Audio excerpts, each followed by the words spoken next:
পূর্ব কথা বর্ধমান পথে দেশযাত্রা, নকুর আচার্যের গান শ্রবণ। আচ্ছা, আমার একই অবস্থা বলো দেখি। ওদেশে যাচ্ছি বর্ধমান থেকে নেমে, অমনি গরুর গাড়িতে বসে এমন সময় ঝড় বৃষ্টি।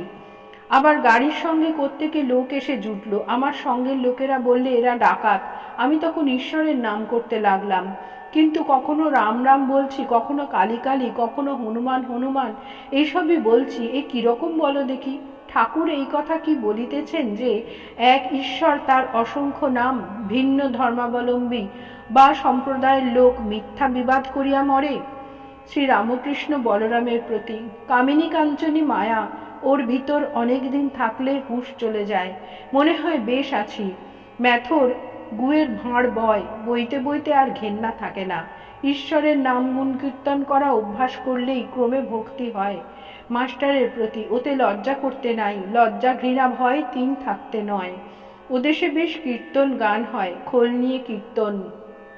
নকুর আচার্যের গান চমৎকার। তোমাদের বৃন্দাবনের সেবা আছে? বলরাম: আজ্ঞে হ্যাঁ, একটি কুঞ্জ আছে, শ্যামসুন্দরের সেবা। শ্রী রামকৃষ্ণ: আমি বৃন্দাবনে গেছিলাম, নিধুবন বেশ স্থানটি। জয় ঠাকুর।